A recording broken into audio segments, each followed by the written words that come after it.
तब वह मंत्री से कहने लगा, मंत्री मेरा खून बगर रहा है, उंगली कट गई है। तब मंत्री क्या कहता है, महाराज जो होता है अच्छे के लिए होता है। अब तो महाराज का दिमाग ठनक गया। मंत्री को जो भी बात कहूं, जो होता है अच्छे के लिए होता है, जो होता है अच्छे के लिए होता है। अरे क्या अच्छे के लिए होता है भाई। तब आगे चलते गया तो एक कुआं पड़ा। अब राजा ने सोचा ये मंत्री बार बार कह रहा है कि जो होता है वो अच्छे के लिए होता है। राजा उस कुएं के बगल से निकले और मंत्री को कुएं में ढकेल दिया। अब मंत्री कह रहा है कि महाराज मुझे बचाओ, मैं डूब जाऊंगा। तब महाराज कहता है, मंत्री तू ही कहा करता था ना कि जो होता है अच्छे के लिए होता है। अब मंत्री ने कहा, ठीक है महाराज। अब जो महाराज थे उन्होंने उस मंत्री को बाहर नहीं निकाला। अब आगे चलता गया तो कुछ भील मिले, तो उन भीलों ने राजा को पकड़ के ले गया, माता के पास पूजा करी। अब बलि देने की बारी आई तो राजा की बलि दी जा रही है। और जैसे ही राजा की बलि देने लगे, एक ने उधर से कह दिया, अरे महाराज ठहरो। तो बोले क्या बात है। बोले ये जो मनुष्य है ये तो खंडित है। बोले मतलब। बोले इसकी एक उंगली कटी वाली है। तो बोले अच्छा। महाराज उस महाराज को वहां से छोड़ दिया। अब वो आया तो उसने मंत्री को बाहर निकाला। तब महाराज को पता चला कि जो होता है वो अच्छे के लिए होता है। इसलिए मुझे ऐसा लगता है कि आप भी ताली न बजा रहे हो, तो जो होता है वो अच्छे के लिए होता है। बोले गोपाल कृष्ण भगवान की जय हो। महाराज आज सभी ने कल विवाह का उत्सव मनाया आनंद के साथ में। आज भगवान और बलराम जी, यह माता रेवती, यह सब आज आए द्वारका आए हैं। और द्वारका आने के बाद में विवाह संपूर्ण हुआ। विवाह होने के बाद में कुछ समय बीता तो प्रद्युम्न का जन्म हुआ। उस प्रद्युम्न जन्म के बाद में एक राक्षस था, उस राक्षस का उद्धार किया। और इसके बाद में महाराज ने अन्य विवाह किए। एक समय की बात है, राजा परीक्षित को सुखदेव जी कहते हैं कि एक मणि से भगवान ने 2 विवाह किए। तब राजा परीक्षित कहते हैं कि प्रभु एक बात समझ में नहीं आई, मणि 1 और विवाह 2 ऐसे कैसे हो सकता है। तब कहते हैं एक समय की बात है, सत्राजित नाम का राजा था। उसने भगवान सूर्य की घोर आराधना करी। जब आराधना करी तो भगवान सूर्य ने उसको एक मणि दी। वह मणि प्रतिदिन 8 भार सोना देती थी। 8 भार सोना का मतलब 1 किलो 800 ग्राम सोना प्रतिदिन देती थी वह मणि। और जब मणि देती थी तो वह स्वर्ण आता था और स्वर्ण का उपभोग करता था।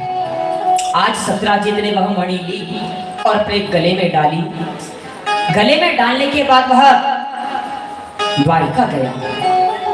तब कन्हैया ने कहा, चाचा ये जो मणि है ना, ये मणि आप राजकोष में जमा कर दो, क्योंकि यह मणि इतनी सुंदर है ना कि आपको कोई भी मार करके इस मणि को ले जा लगेगा। तब सत्राजित कहता है कि कन्हैया तूने बचपन से अभी तक के तो चोरी ही करी ना, अब तू इस मणि के लिए भी तूने नियत लगाए बैठा है, तू ये मणि भी चोरी करेगी। तो कन्हैया कहते हैं कि चाचा मैं तो आपकी भलाई के लिए कह रहा हूं ना, इसमें चोरी की क्या बात है। आज सत्राजित को अहम हो गया और वह घर की ओर निकल गया। आज चौथ का चंद्रमा निकला है प्यारी। रात्रि कालीन में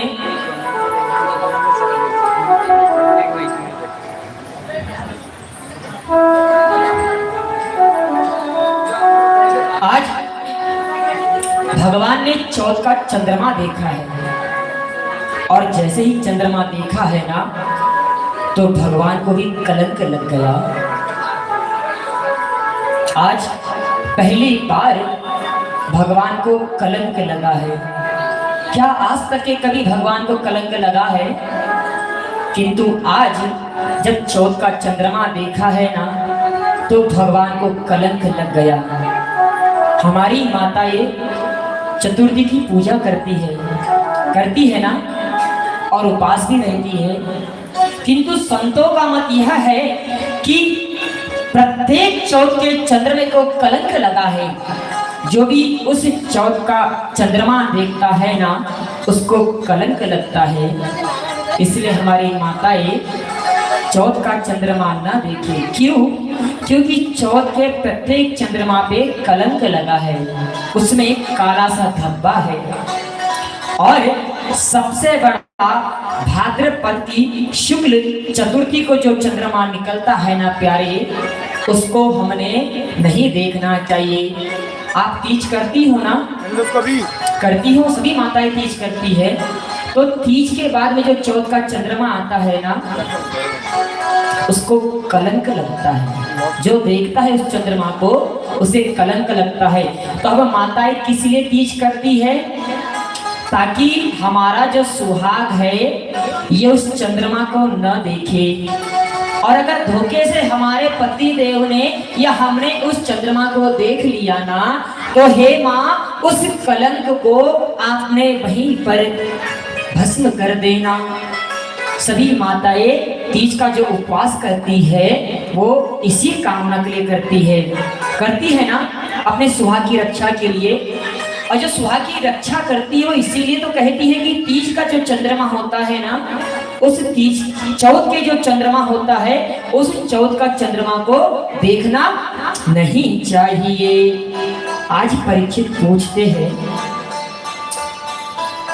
कि सुखदेव जी महाराज, इसे श्राप कैसे लगा और चौथ का चंद्रमा क्यों नहीं देखना चाहिए?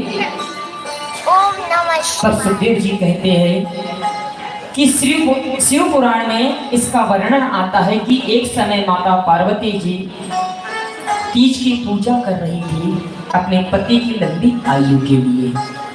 उसी समय माता गणेश से कहती है कि गणेश, मुझे पुष्प की आवश्यकता है और तू जाकर के पुष्प ले आ। तब संध्या कालीन बेला में गणेश अपने मूसक पर बैठते हैं और वह पुष्प लाने की ओर चल पड़ते हैं। उसी समय गौधुली बेला के अंतर्गत में वर्षा होती है। समय व्यतीत होता है तो रात्रि के 9-10 बज जाते हैं और शुक्ल पक्ष रहता है।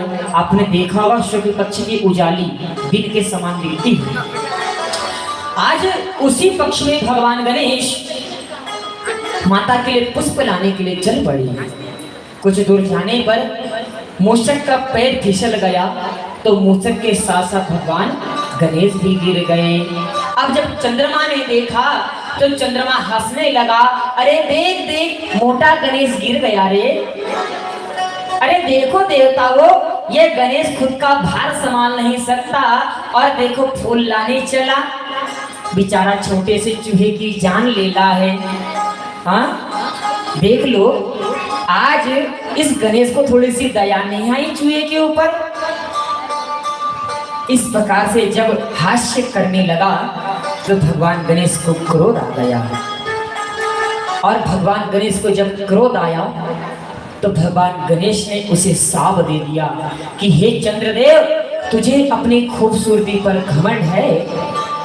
जा, तुझे मैं श्राप देता हूँ कि चौथ का चंद्रमा कलंक हो जाएगा। चौथ का चंद्रमा कोई नहीं देखेगा और जो देखेगा उसे कलंक लगेगा और तुझमें हमेशा दाग रहेगा। आज भी जब आप चंद्रमा देखते हो, पूर्ण चंद्रमा, तो उसमें काला कलर का दाग होता है। होता है ना, वही चौथ के चंद्रमा का कलंक है। आज भगवान ने चौथ का चंद्रमा देख लिया और उस पर कलंक लग गया। आज सत्राजित का भाई प्रसेन प्रातः काल उस माला को लेकर के वन की ओर चल पड़ा।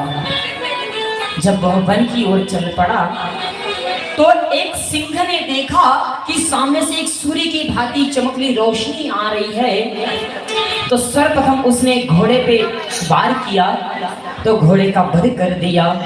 प्रसेन वहां से भाग रहा था, उतने में उसने प्रसेन को भी मारा और वो जो मणि थी वह मणि को मुख में लेकर के आगे की ओर चल पड़ा। जब आगे की ओर चल पड़ा तब एक भालू ने देखा कि शेर के मुख में कुछ चमक रहा है, तो वह भालू आया और उसने उस शेर को मार दिया और वह मणि लेकर के अपनी गुफा में चला गया और अपनी पुत्री को दे दिया। जब अपनी पुत्री को दे दिया तो वह पुत्री उस मणि से खेलने लगी। आज प्रसेन कंस की राजसभा कृष्ण की राजसभा में आता है और द्वारका में जाकर के कहता है कि हे कन्हैया, तूने मेरी मणि चुराई है, क्योंकि कल तूने मेरी मणि मांगी थी और मैंने नहीं दी, इसलिए तूने मणि को चुरा ली है। जब आज कलंक लगा कन्हैया पे तो बलराम जी घबरा गए। बोले प्रसेन, तेरा भाई आज जंगल में गया था, प्रातः मैंने देखा था, और तू कैसे कह रहा है चाचा मुझे कि मेरा भाई चोर है और मैं चोर हूं? तब कन्हैया कहते हैं कि ताऊ जी आप शांत हो जाइए, हम जंगल की ओर चलते हैं। आज कन्हैया, सत्राजित और ताऊ भैया आज सभी जंगल की ओर चल पड़ी। आगे की ओर बढ़ते हैं तो घोड़ा मरा हुआ दिखता है और आगे चलते हैं तो जो प्रसेन था उसका वध हो चुका था। जब देखा तो कन्हैया ने कहा कि ताऊ भैया और आगे की ओर चलना चाहिए हमें। तब ताऊ भैया के साथ आगे चले तो सिंह मरा दिखा और उस पे भालू के पैर के निशान दिखे। तब कन्हैया समझ गया कि शेर को भी किसी ने मारा है। तब उन्होंने यह देखा तो कन्हैया ने कहा कि हो न हो इस गुफा में ही वह रीछ होगा। ताऊ भैया 24 दिन तक के मेरी तुमने प्रतीक्षा करना, अगर 25वें दिन में बाहर नहीं आया ना तो आप समझ लेना कि कन्हैया मारा गया है। आज कन्हैया उस गुफा में गए।